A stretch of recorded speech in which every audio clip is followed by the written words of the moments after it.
So with a little bit of condensation on my window, but we had the moonlight, I'm seeing this figure out there, and it was standing about, I would say 6'5". It was very muscular. The chest was probably 2.5, 3 feet wide, it looked like to me from there. Um, and I just watched it and watched it and watched it, and I'm thinking, I can't pick up my phone because as soon as I pick it up, there's going to be a light. This thing is not acting aggressive. I'm not going to turn on my headlights. I'm not going to do anything here. I just want it to continue doing what it's going, what it's going to do, because I'm like, I don't want it to know that I'm awake and watching it.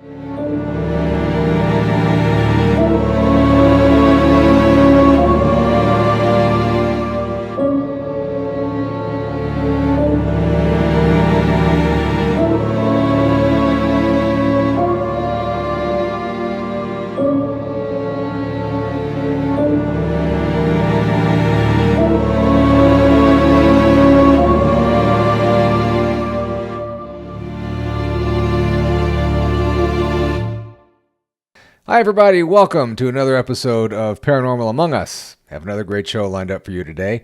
I will be joined by Krista and Brandi from Blondes and Booze, which is another great show here on YouTube.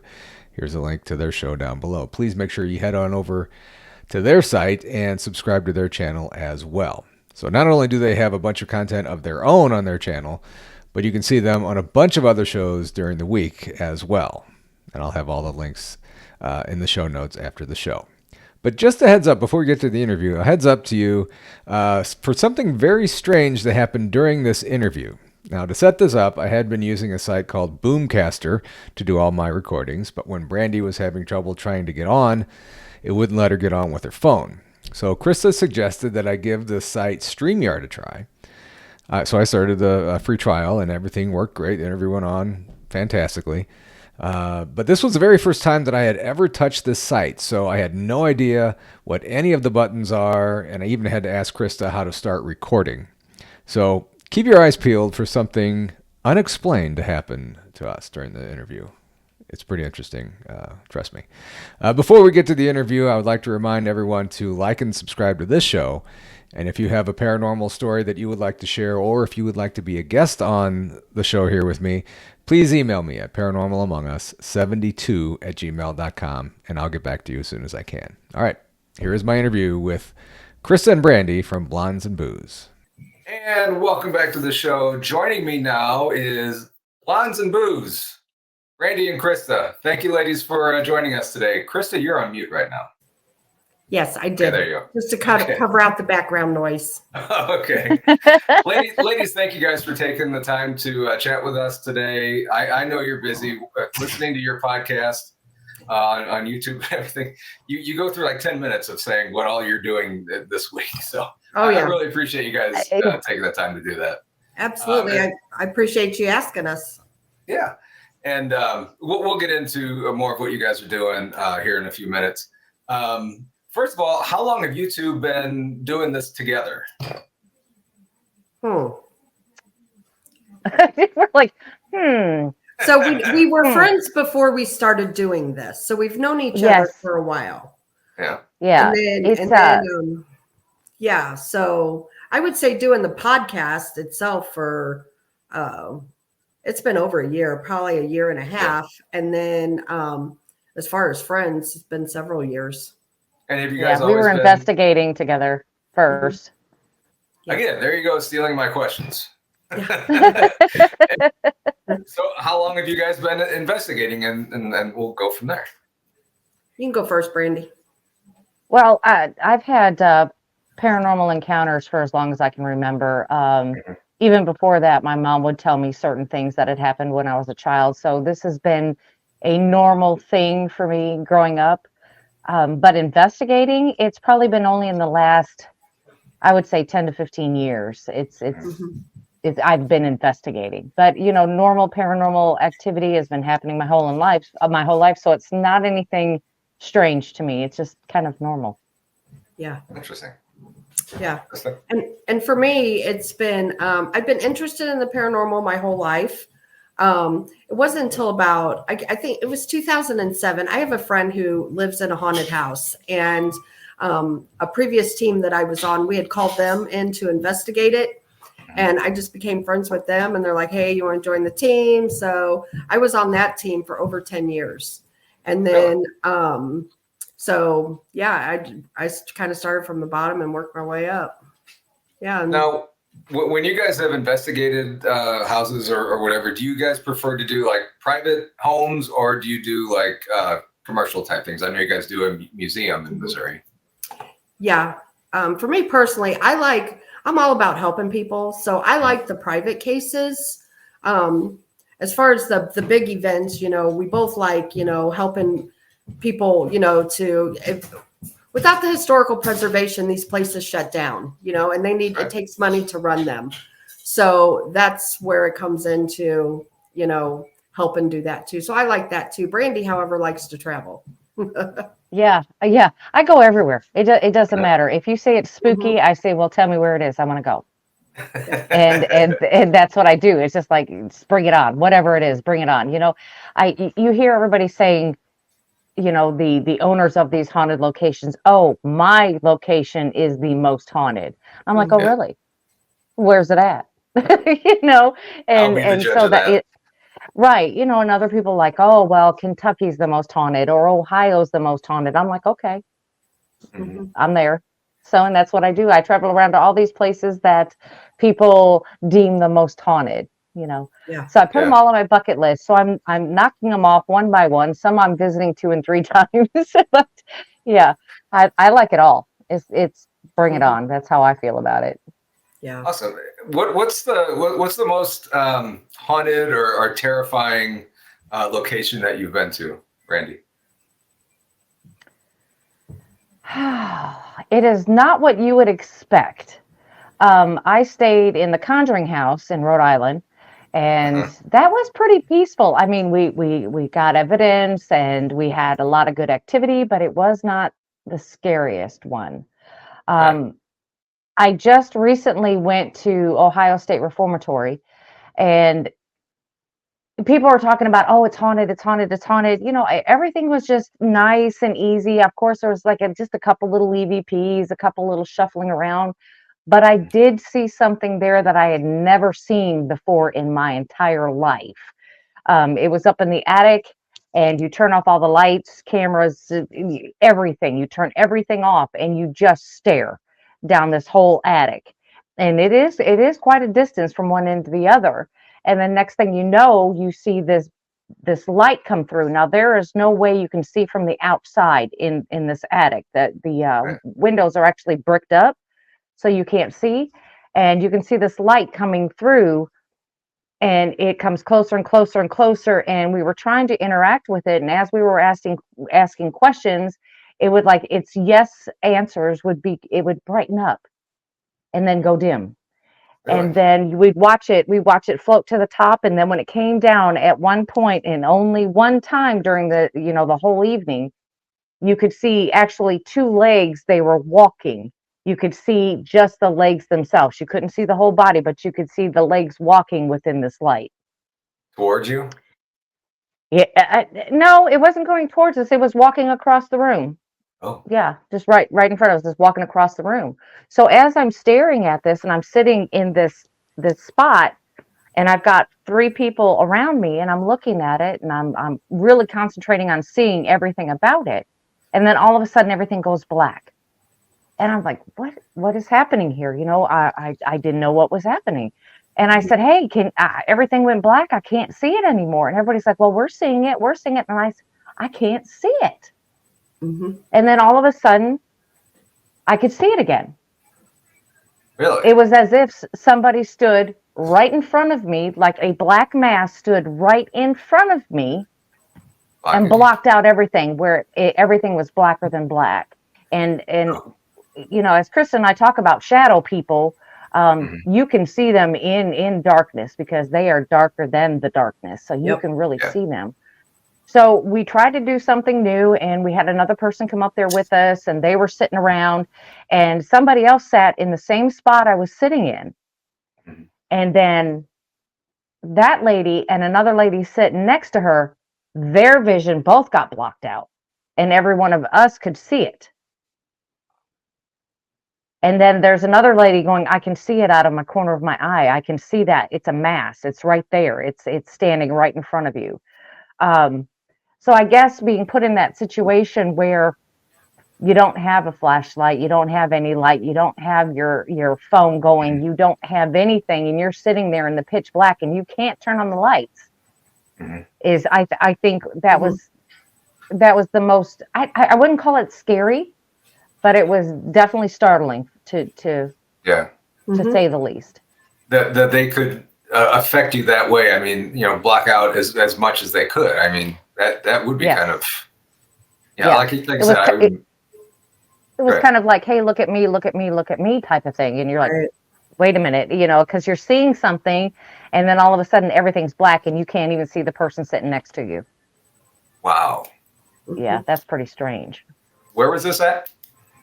This was at Ohio State Reformatory. It is where the Shawshank Redemption, all of that happened. I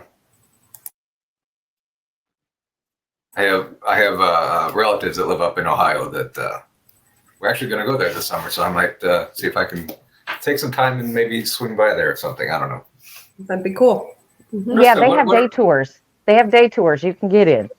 Really? I mean, day tours they're nice and stuff, but they're not fun. I mean, right. I agree. Yeah, but Ohio State Reformatory is it's expensive. Oh, maybe I won't. I think their Friday and Saturday night are $3,000 for a night. I'll take your word for it, and I'll look it up online, and I'll just pass on. I'll drive on by and wait. Right. Krista, what about you? I would say my scariest would probably be a couple private cases that I've been involved in where there was something more on the dark side in these homes. Would be my scariest for sure. When you do a private investigation, do you have the homeowners with you? Yes. Okay. Do they ever get in the way or anything? Or, I mean, when something evil comes through like that, do they just kind of freak out? Well, we don't. Our whole goal, you don't want to freak out your client. They're scared already. So if you're sitting there, you're sitting in a room by yourself and something happens, we don't go downstairs and tell everybody what happened, especially in front of the homeowner. You want to wait and talk about it later, just because you want to collect all of your evidence and, that kind of thing. So we do our best not to scare the homeowner. That's why we're there, is to try to help comfort them and explain to them, help them get through this, So we definitely don't want to scare them any more than they already are. I've seen a lot of like TV shows and stuff where they go into private homes and they send the family away. I guess at first they stick around, but they send the family away to do their investigation and stuff. And I've never been on a ghost hunt or yet. So I actually have one in July. I think I'm going to Brandi, Missouri. Okay. So so I mean, if somebody were investigating my house here, I think I'd want to maybe get out and then let them tell me what's going on. So. Yeah. Right. You'd be welcome to attend our event at the Ray County Museum in October. Yes, I saw that. When is that? It is, I believe it's October 19th. Let me double check the date here real quick. I think it is the 19th. It is October 19th. Okay. And that one, we do put it on for the public. However, once again, it costs money to keep these buildings open. Right. So Brandi and I don't pocket the money. We do it for historical preservation. We give it right back to the location so they can keep the lights on and, pay their bills. And them old buildings, they're not cheap to keep up. No kidding. And you do a lot of stuff with the Ray County Museum, correct? Yes. How did you get involved with them? So my friend Kathy, who actually runs the museum now, she and I we did Civil War reenacting together. So that's how I met her. Oh, cool. And she had told me that she had a friend who run the Ray County Museum and wanted me to come check it out because they had a lot of ghosts there. I'm like, heck yeah, I will. So I went over there and met the former caretaker, Linda. And then Linda allowed my previous team to come in and investigate. well, we ended up getting all kinds of things. And so just one thing led to another. Unfortunately, Linda passed away. I guess it's been 4 years ago now, something like that. And Kathy ended up, the board came to Kathy and asked her to take Linda's position, and she did. So pretty much it's become Brandi and myself's kind of our home base. You know, when we do investigations and stuff, we can always go there at any time. Yeah, that's awesome. That's awesome, and you know, to help keep it going. That's pretty cool too. And she lets other teams come in and do some things, and you know, other teams can rent the museum out again for historical preservation, because if we don't have that, then you know, these buildings get tore down. So she stays pretty busy now, the museum does, with ghost hunts. That's good. Yeah. Good for her. You guys have been doing this for a while, and you guys are now doing speaking engagements as well. I can't say that word tonight. How did you get going with that too? So I guess it was almost a year and a half ago. We were asked to speak at Scarefest. And one of the guy that runs the Scarefest, he started watching our shows, and he reached out, and we went and spoke at Scarefest. So that was our, excuse me, I'm sorry. That was our first, you know, public speaking to a big audience. I had done with my old past team. We did like the library and things like that. But so Scarefest was the first thing. And then it just kind of progressed. You know, we hooked up with Texas Front Porch, and you know, they're part of the Alabama Bigfoot Conference. And from last year, Brandi and I spoke there. We're going to do it again this year. And we've been asked, you know, to do a couple other this year. So yeah, that's what we're doing. We're actually doing one in March in Tennessee and just all over. Now, did you ever think that starting this little show of yours, this would happen, that you would be speaking all over the place? Nope. Not in a million years.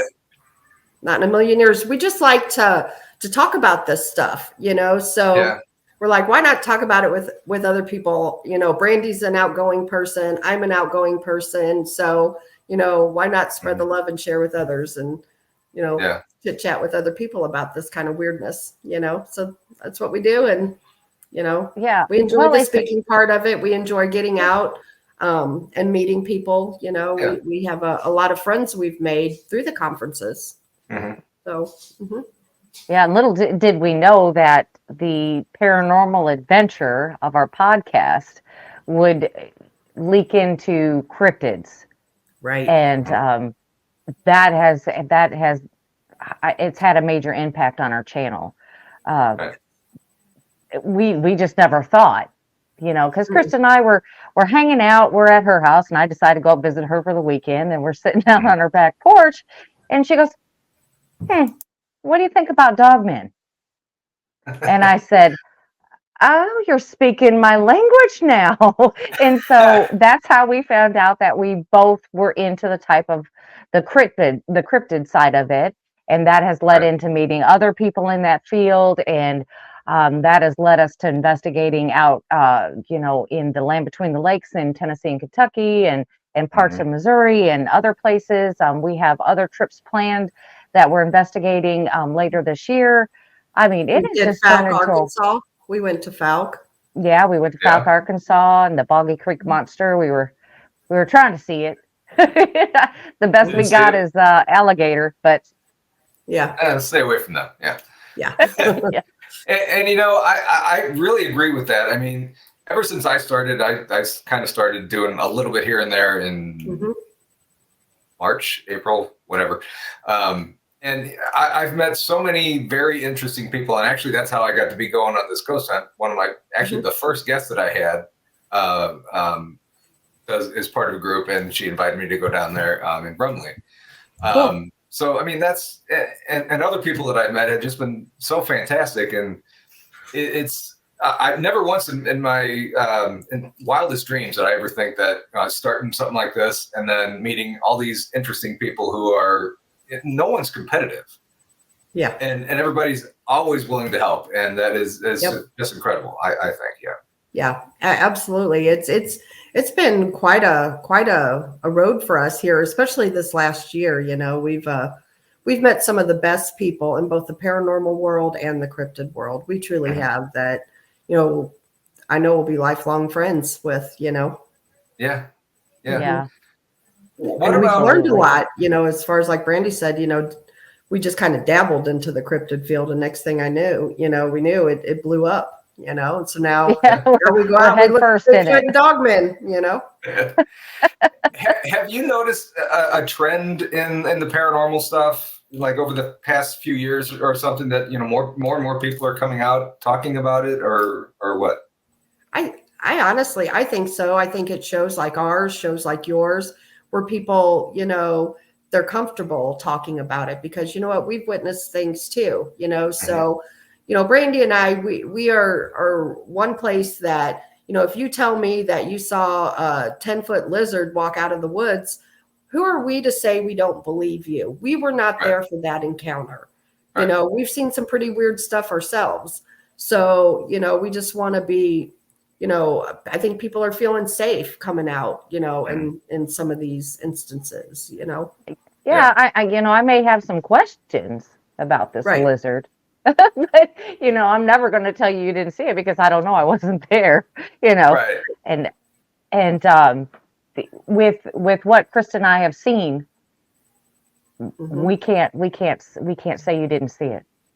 Right. Because if I told that person another story about what Krista and I have seen, they'd be like, right, you know. Yeah. So yeah, we just keep an open mind about everything, and you'd be surprised out there that the paranormal and the cryptid world used to be very separate. There was you could cut it. It was that separate. It was just definitely black and white, and now everything is becoming blurred, very blurred. Things are happening as people are telling their encounter stories and experiences that are leaning towards a lot of paranormal or supernatural. And it is just totally amazing because it's not just an animal out there we're dealing with. You know, it's something else. It's something entirely different. Right. So it makes you know, everything more interesting. And like Brandi said, you know, when we first started this, you know, as far as like Bigfoot and Dogman, you know, we were 100% like flesh and blood, you know, there's some kind of undiscovered ape out there. Now, after, you know, like talking to so many different people and, you know, we're not totally flesh and blood, you know, we've kind of, you know, we don't know what they are, but we don't believe they're just flesh and blood, you know? Right. Right. I haven't really dabbled much into the cryptids and stuff yet. I'm more the ghosts, spirits, and UFOs. Really fascinated. Actually, all this began being fascinated by UFOs, and then it just, you know, snowballed. Right. You just wait. Your cryptid time is coming. You can't be in one and not all three. Right. Exactly. Right. Exactly. But, you know, so I had, I don't know if you guys know Matt Emch. Yep. We had him on the show. I had him on mine. And his story is just incredible, frightening almost, and just incredible. And that kind of woke me up to that. Like, okay, maybe something like this really is happening out there. It's just crazy.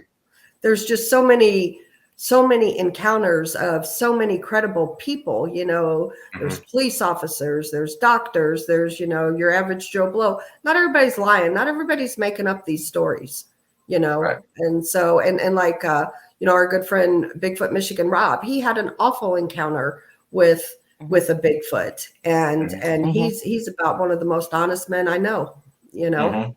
So there's no doubt there for me that these people are, something's going on. And then what Brandi and I saw, because we actually had a Bigfoot encounter also. All right. So, yeah. What did you see? I'll let Brandi take that one. Well, no, it actually has to start with you, Krista. I mean, if you think about it, because I was sleeping. Yeah. Until after you had what you experienced. So you start what happened with you, and then I'll move on to what else happened. Okay. So we went to a conference, and we were allowed to do they were doing a Bigfoot hunt on some private property. And so Brandi and I went along with other people, and it was 3:12 in the morning. I had went in and went to bed about 3 a.m., as did Brandi, and so did another guy. And I was sleeping in my tent. Brandi was in her car because it had just rained, and she didn't want to, get her blankets wet and stuff with the tent. So she went to sleep in her car that night. So I'm laying there, and I always play on my phone before I go to sleep. And I played on my phone for about 10 minutes, and I put my phone down, and not just a couple minutes after, I started hearing something from behind the tent. I could hear something walking. And by this, the rain had come and went, and there was moonlight. And on the side of where my car was, I seen a large, like, shadow figure. And I see from what I seen was from like half the arm up to about here, walk by. I seen that several times. There was somebody else in the tent with me. I woke that person up, and we sat there and listened, and we could hear it around our tent.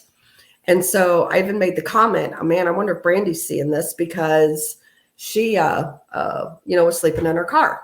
So fast forward to Brandi. Right. So I'm sleeping in my car, and I hear this tapping on my hood of my car.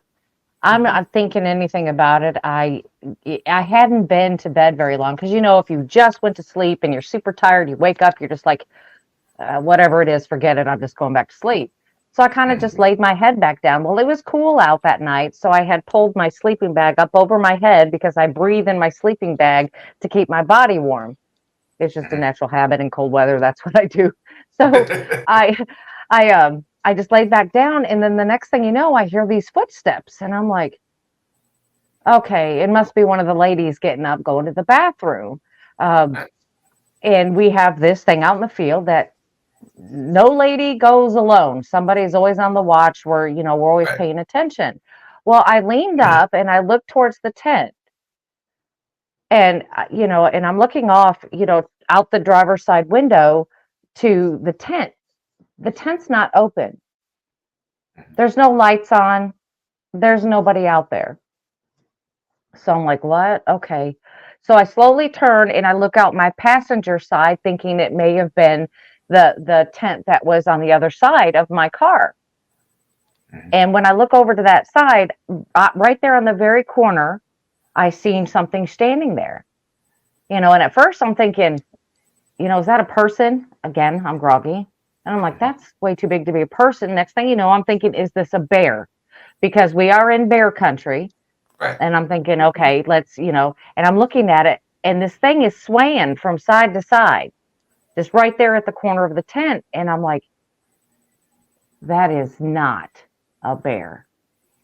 So with a little bit of condensation on my window, but we had the moonlight, I'm seeing this figure out there, and it was standing about, I would say, 6'5". It was very muscular. The chest was probably 2.5, 3 feet wide, it looked like to me from there. Yeah. And I just watched it and watched it and watched it. And I'm thinking, I can't pick up my phone, because as soon as I pick it up, there's going to be a light. This thing is not acting aggressive. I'm not going to turn on my headlights. I'm not going to do anything here. I just want it to continue doing what it's going to do, because I'm like, I don't want it to know that I'm awake and watching it. And so who knows what it would do if it saw you, right? Right. And as I tell everybody about this story, as I was sitting there, and I'm leaning up, because I'm in the front seat and in the driver's side, and I'm leaning up, and I'm like, this thing could come over, knock my window out, and have me out of that car before anybody would get out of that tent. Mm-hmm. And I'm just sitting here going, okay. So the next thing that I thought is, all I can do is just make myself as small as possible in hope that it doesn't see me or realize that I'm looking at it. So I laid back down, and I put the cover back over my head, and you can hear it kind of doing its little thing out there, kind of walking It was and out there for moving. a while. Yeah, and it's walking, and then it started moving away, and right then and there, I had an adrenaline dump, and I just went out. I passed out. It was just Mhm. like that was it. Wow. It was Same. just like Wow. you could Same, hear 'cause- your yeah. heart in your ears. Yeah. You know, Yeah. And And- I was freaked out as well because I was laying there. I have a cot, and my head was right at the back of the cot or back of the tent, Mhm. and I could hear it right behind my head. So I sat up real quick, and I was sitting on my cot, Not I was knowing freaked what it out. was out there. Right. Weird things started coming in my mind, like, okay, we got the Ozark Howler here, we've got Yeah. Dogman, we've got, all kinds of crazy things just going through my head. But well, that's what we do, Krista. We talk about this. We talk about these things. Yeah. I mean, how could you not think about that? I mean, we Right. talk Yeah. about them every day. So Yeah. so I was kind of freaked out, and so I sat on my cot. But then once it got quiet, same thing with Brandi. Your adrenaline is so high, like Yeah. it's an adrenaline dump, and I crashed. yeah, Damn. That is you're a just true done. thing that really happens. Yeah, because as soon as I heard it start, walking away where I couldn't hear it anymore, my body gave out. Because we were already exhausted. I Yeah. mean, it'd been a very long day, a very long night. We had this rainstorm, straight line winds come in, tear up half the camp. We're out there trying to pick up stuff, and then we're just like, oh, forget it. We'll just have to wait till morning. We can't find it. So, Yeah. but the funny thing was, is we woke up the next morning, and they're telling me, don't move, don't move. We think we've had a visitor. And I said, oh yeah, I know. We did. I saw it. Yeah. So this was about 3 hours later. This was 3 hours later. And, we just got lucky. We were so lucky in the spot we were in because we had a trained tracker, and Bigfoot investigators out there. We had all kinds of stuff. Plus we had a journalist, Daniel Perez from the Bigfoot Times. So he was out there with us. And as, other people are off and they're following this trail of where this thing had walked and measuring footprints and blah, blah, blah. We decided to measure from, where I saw it to where it was. And I said, well, I don't know. I would guess 20 feet. And he's like, okay. He goes, well, how do you know that it was 6'5"? I said, well, my brother's 6'5". I've been looking at him most of my life. So I can tell you what 6'5" looks like. So when we measured from where I saw it to the tent, it was 19 feet 4 inches. And then when we measured from the bottom to the top of the tent, it was like 6'7", 6'8". Wow. So I was pretty accurate on that.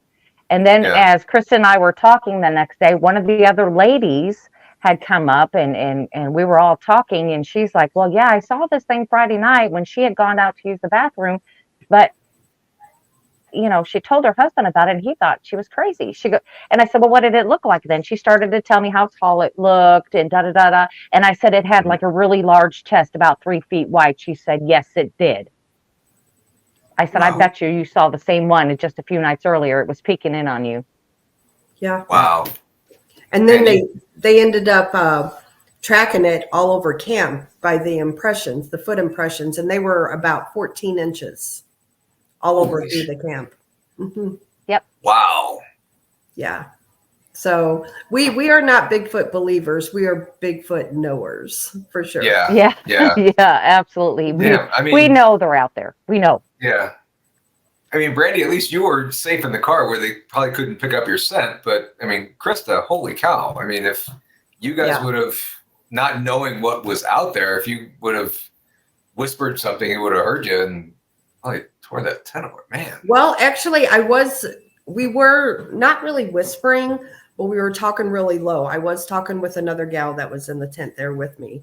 And it didn't matter. It was still going around camp. We could hear it. And then we heard a frog and we heard several other things, a big clunk of metal while that was all going on. And at the time, we didn't know that Brandi was awake. And we hadn't heard a frog in that whole entire time we were there. Yeah. Wow. So it was just No. weird. It was a weird night.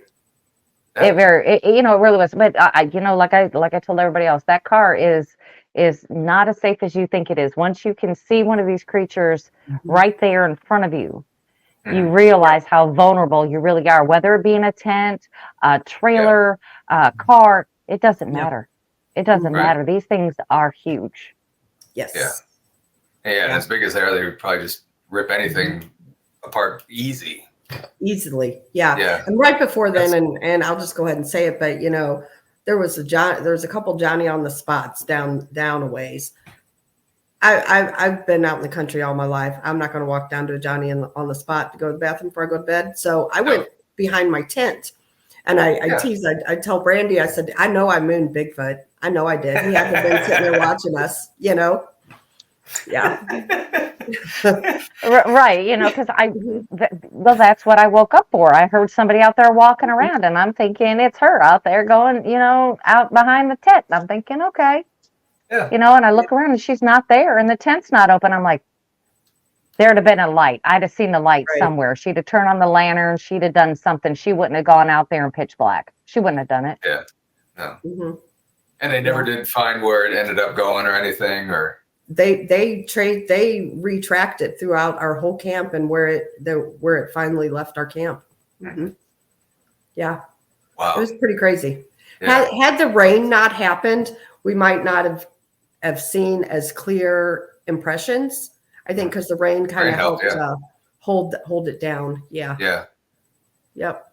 One thing that I don't get with all this Bigfoot, I mean, there's so many sightings like yours. Why hasn't anybody stumbled on their nest, for lack of a better word, or their home? That I don't get that.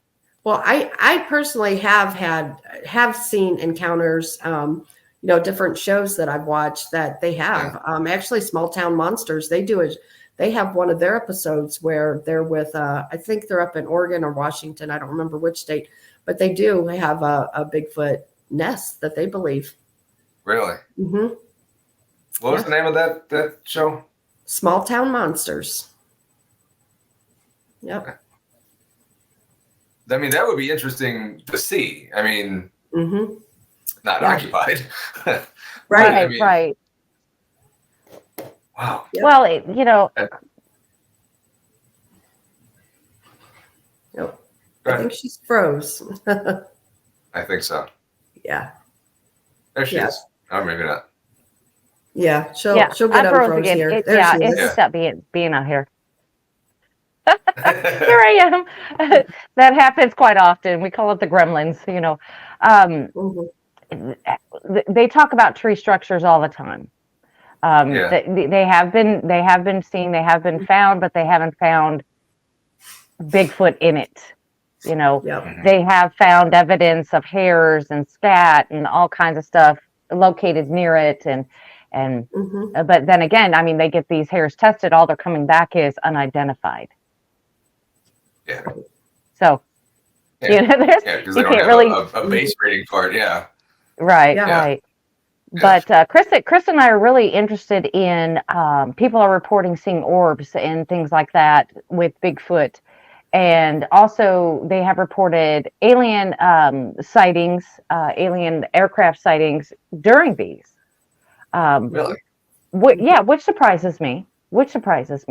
There's many theories out there that they're all connected. I believe they are all connected. I just don't know how. Right. It's interesting that you mentioned that aliens and Bigfoot. I was talking with a spirit medium. David Jackson, I believe his name was.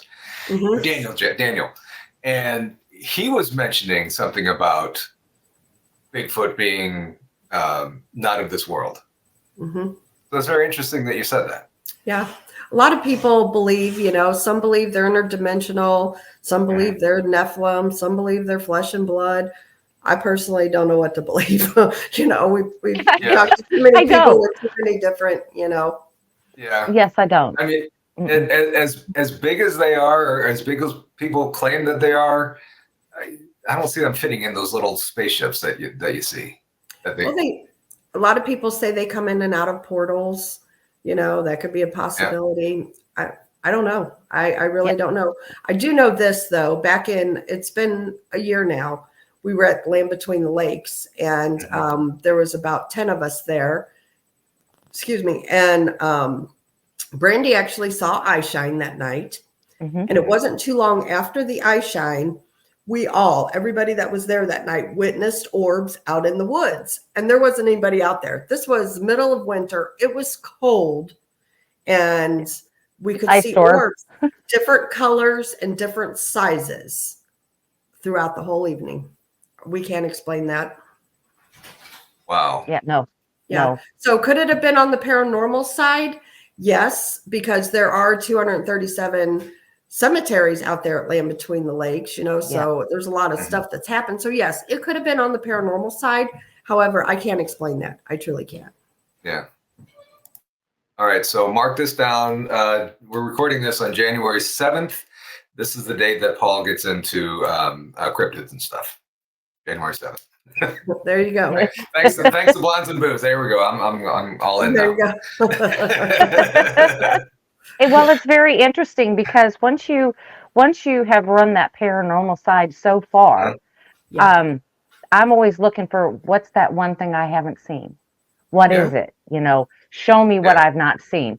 And the cryptid side is definitely showing me stuff that I've never seen. Absolutely. I haven't seen any of this stuff, so I mean, well, you know what? If you want to, if you want to, we got a place for you. There you go. And wow, this is incredible. What about aliens? Do you have any UFO stories or anything? Or so I saw my first, what I could say is a UFO. We were doing an overnight ghost hunt at Malvern Manor in Iowa. And our friend Terry Mosby, she's a big UFO gal. And she's like, we're gonna go out and watch the stars, watch the sky. So it was probably 1 o'clock in the morning, and we went out behind Malvern, and I kind of laid down on a picnic table where I was looking up, and we actually saw this. I'm gonna call it something. There's something. And it broke off into a bunch of different pieces. And we saw that more than once out there. So that was cool. That was my one and only really, I could say, was a UFO that it wasn't, there wasn't any red lights on it where it was a plane. It wasn't, and planes don't break off anyway, Right. So it was. And we've had many stories explaining exactly the same thing that she saw. Yeah. So, I mean, not everybody can be wrong. You know what I mean? It's just It's just weird. Yeah. Now, me, on the other hand, I have a heck of a time looking up. I'll be walking and I'm in the woods or whatever. I can see everything around me, but I forget to look up. Me too. Yep. And the sad thing is things hang up there in those trees too, and you're just not looking up for them. I'm like, woo, you got to start looking up when you're walking. Yeah. Not just paranormal, snakes. Right. Oh yeah, that too. Right. That too. Snakes, bears, right.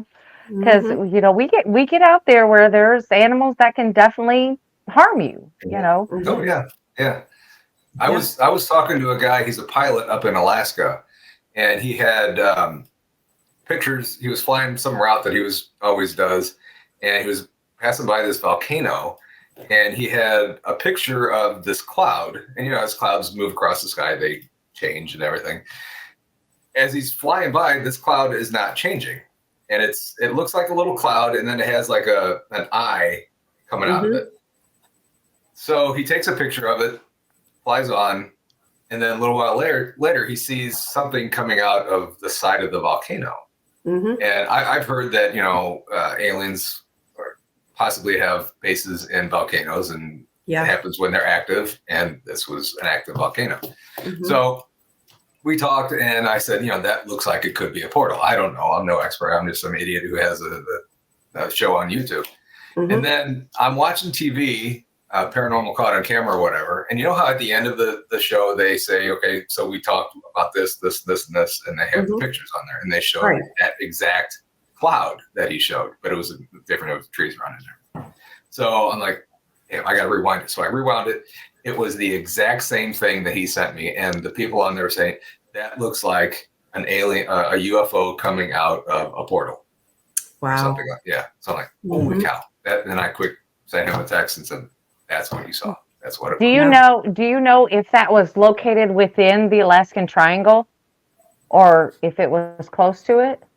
It was, I don't remember what I did yesterday, but it was, I think, right around Anchorage.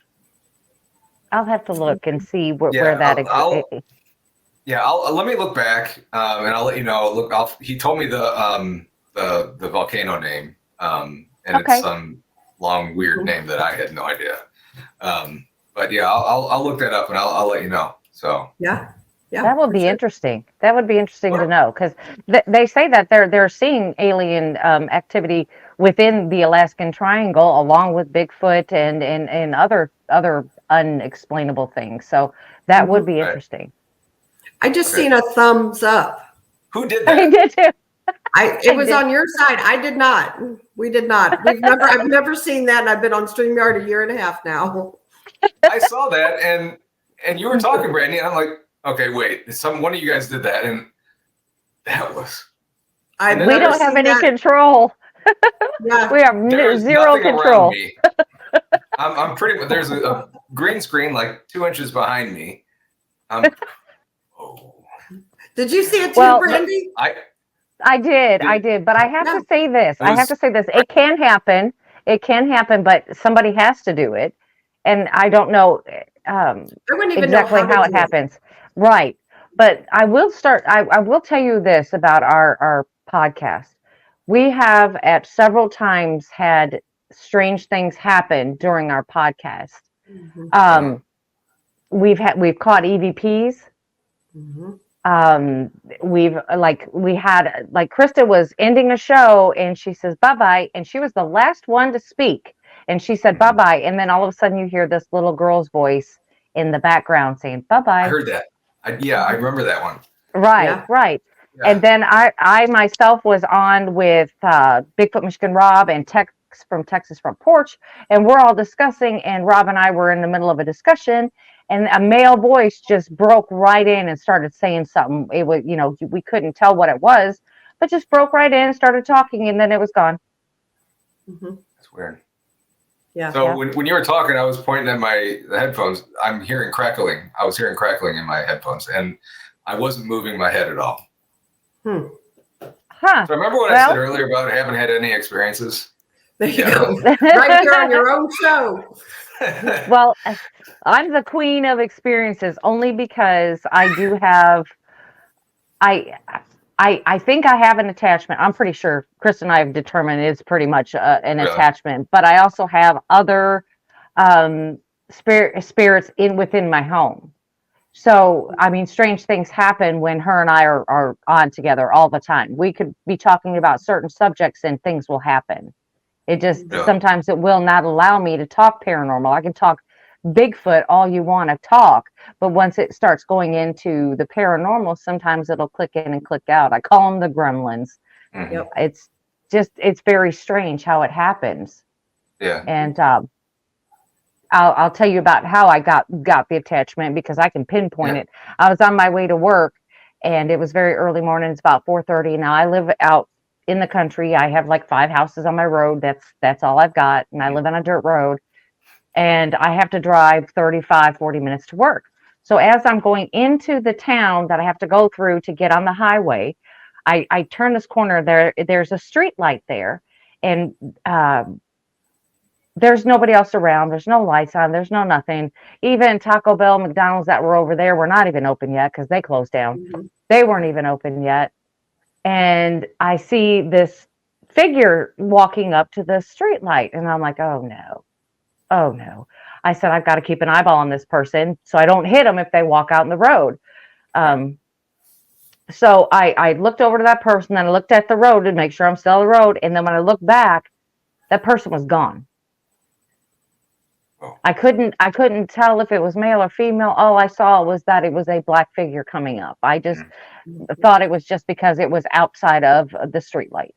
So immediately when I saw it was gone, I'm like, okay. So I look back at the road, and the next thing you know, I start smelling something burnt, like burnt oil, like oil that has been used way too much and it stinks and it needs to, be changed.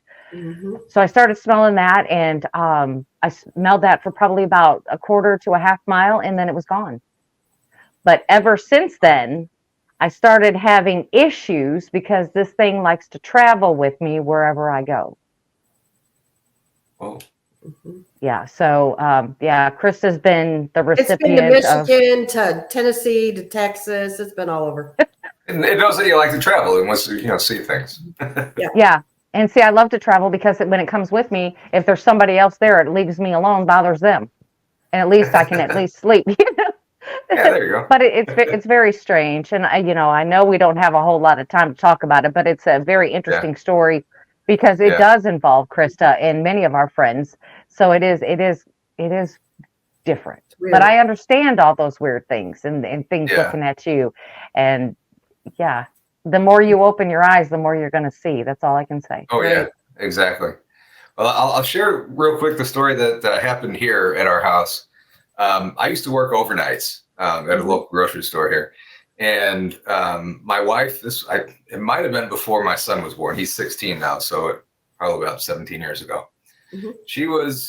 We have a 2-story house, so from the main level, you walk up a flight of stairs. There's a landing, and then turn and go up another flight of stairs. So she was doing laundry one night and putting it away, standing in the hallway right outside my door here, and she sees this black figure walking up the steps, turn and walk up. And at the time, we called it an Amish man because she said it had the black top hat and the long black coat. Mm-hmm. So, we didn't think anything of it. As it got up the steps close to her, it kind of dissipated and went away, and nothing evil happened or nothing ever happened after that. So, and every time something would happen a weird sound in the house, oh, there's the Amish guy or whatever. So fast forward to last year, I was interviewing somebody and he mentioned the Hat Man, and it was in his bedroom or something like that, hovering over his bed. And then he described it. And I'm like, okay, wait a minute. That's exactly what my wife saw. Mm-hmm. So I get off the thing, and I'm shell shocked after that interview, and I go down and I tell my wife, okay, you want to know what the Hat Man is? Yeah, you saw him. That wasn't the Amish guy. That was Hat Man. She freaked out. Mm-hmm. So that's our thing. And I smelled my dad's cologne walk by. Yeah. But yeah, that's. Well, if you need any help in the future, let us know. It's what we do. We don't charge. Yeah, we don't. That's exactly what we do. Yeah. And I promise not to bring my friends with me. Okay, they'll stay in the car. They won't bring any to you. But yeah, that was cool, and so far nothing else has happened until that thumbs up thing. That was kind of weird. That was weird. Yeah, because I've never seen that before. Yeah, and we have no control over anything from our side. So you're the only one who has control. So that is amazing. And I'm looking at things. There's no button for a thumbs up. Nope. There's no nothing. That my was first weird. time. My first time on StreamYard, and this happens. Okay. Yep. I think that's a sign that it's good to go. It's good to go. It's doing its job. That's right. Yeah. All right, ladies. Well, I appreciate you guys taking the time to chat with us today. It's been fun, very entertaining, very informative, and you guys are awesome. I appreciate you guys coming on and everything you do on your show and everything. If you guys haven't checked out Blondes and Booze, do it. I'll have the link on the bottom of the screen and in the show notes. And it's just an awesome show. And thank you. Check them; they're on all the time. Yeah. Thank you. We'll be right back, guys. And my thanks to Krista and Brandi from Blondes and Booze for joining us today. Here is their link to their YouTube channel once again. Make sure that you guys like and subscribe to their channel. They have a ton of stuff on there. It's all very good. You will enjoy it, I promise you. So I do have an explanation for the thumbs up deal. I am using a Mac to do all the recording and all the editing on this podcast. And there is a feature on there that if you do a thumbs up, it'll recognize that and give you a thumbs up. There it is. So that has been debunked. It is not paranormal. It is just a feature on a Mac. There you have it. So, thank you guys for watching. I appreciate you tuning in today. Stay safe out there, everybody, and I will see you on the next episode of Paranormal Among Us.